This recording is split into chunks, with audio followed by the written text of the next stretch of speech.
Welcome to Gyanaloy. Myself Ashish Sharma. I am your chemistry teacher. Today I am going to discuss about the mole concept. You have already learned the mole concept in your class 10 standard. So basically mole concept কি হ'ব পাৰে? তোমালোকে জানা যদি মই কম simply one pair of pen. So তোমালোকৰ মাইণ্ডত automatically আহি যায় টোটাল নাম্বাৰ অফ পেন কিমান হ'ব ইয়াত আমি কোনো ধৰণৰ ম্যাথমেটিক্যাল ক্যালকুলেশন নকৰাকৈ আমি ইয়াৰ আনসাৰ দি দিম 1 into 2 is equal to 2 piece. Okay, so এইটো আমি 2 বুলি কিয় কৈ দিলো? এইটো আমি 2 বুলি কৈছো কাৰণ আমাৰ ওয়াৰ্ডটো কি আছে পেয়াৰ আছে. Okay, so পেয়াৰ বুলি ক'লে আমি কি অনলি পেনৰ কথাই ক'ব পাৰিম নেকি? আমি যিকোনো ক'ব পাৰো one pair of book. তেতিয়া কিমান হৈ যাব total number of books? 2 books. কাৰণ pair means 2. So 2 into 1 is equal to 2 books. So simple. So pair means pair কি ইন্ডিকেট কৰিছে? এটা কোয়ান্টিটি ইন্ডিকেট কৰিছে. Okay. So আমি যদি সিমিলারলি কম total 5 dozen books. So 5 dozen books বুলি ক'লে কিমান হ'ব? 5 dozen books বুলি ক'লে কিমান হ'ব? 1 dozen means কিমান হৈ যায় 12. So যেটো dozen word আছে dozen wordে কি ইন্ডিকেট কৰিছে? এটা কোয়ান্টিটি ইন্ডিকেট কৰিছে which is equal to 12. So এতিয়া total 5 dozen books হ'লে কিমান হৈ যাব? 5 into 12 is equal to 60 books.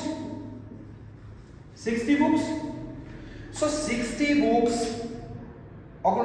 অকল বুকেই নহয় তোমাৰ ইয়াত যি আহিব পাৰে বুক আহিব পাৰে পেন আহিব পাৰে তুমি পেপাৰ কৰি দিয়া তোমাৰ মন গৈছে টোটাল নাম্বাৰ অফ স্কুল আছে 5 dozen স্কুল হ'ব পাৰে টোটাল নাম্বাৰ অফ ষ্টুডেন্ট হ'ব পাৰে যিকোনো কোয়ান্টিটি যদি এটা 12 কোয়ান্টিটি যদি আমি কি কৰি দিও ডিভাইড কৰি দিও এই 12 নাম্বাৰটোক আমি কি কৰি দিও ডজন সিমিলাৰলি পেয়াৰ বুলি ক'লে আমাৰ যেনে কি মাইন্ডত আহি যায় 2 ডজন বুলি ক'লে আমাৰ মাইন্ডত কিমান আহিব লাগিব 12.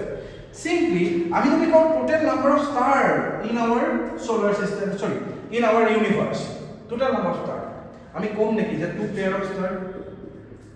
Is it correct? No. So দুটা পেয়াৰ থাকিব নোৱাৰে আমি ইয়াত ক'ব লাগিব হিউজ নাম্বাৰ এটা হিউজ কোয়ান্টিটি আমাৰ ওচৰত star প্ৰেজেন্ট আছে. Okay.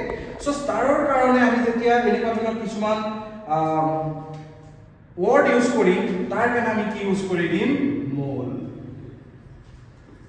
So মই যদি কৈ দিও যে 1 mole star তোমাৰ প্ৰেজেন্ট আছে 1 mole star total number of stars is equal to 1 mole. So 1 mole তোমালোকে কেমিস্ট্রি কাৰণে এনেকুৱা কনফিউজ নহব যে mole টো কেমিস্ট্ৰি বস্তু আছে এটা ডাঙৰ কিবা এটা বস্তু আছে একো নাই mole টো কি হয় যিটো টাইপত পেয়াৰ টো এটা কোয়ান্টিটি হয় 2 ডজন টো এটা কোয়ান্টিটি হয় 12 mole টো এটা সিম্পলি কোয়ান্টিটি হয় যেটো ইকুৱেল হয় 6.02 into 10 to the power 23 এটু হৈছে 1 mole.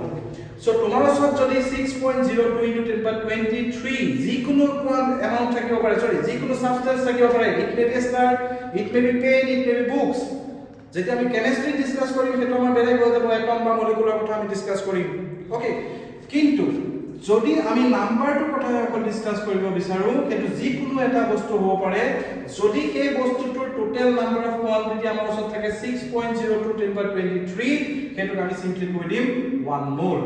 So মোলৰ কনসেপ্ট বেসিক্যালি এইটোৱে আমি পিছত ক্লাছত আমি ডিসকাস কৰিম যে কেমিস্ট্ৰিত আমি কেনেকৈ ডিসকাস কৰিম কেমিস্ট্ৰিত আমাৰ কি থাকিব এটম থাকিব মলিকুল থাকিব কিন্তু মোলক লৈ টেনচন নলবা মোলটো এক বেলেগ বস্তু নহয় মোল is just a number okay নাম্বাৰটো কিমান হয় 6.02 into 10 to the power 23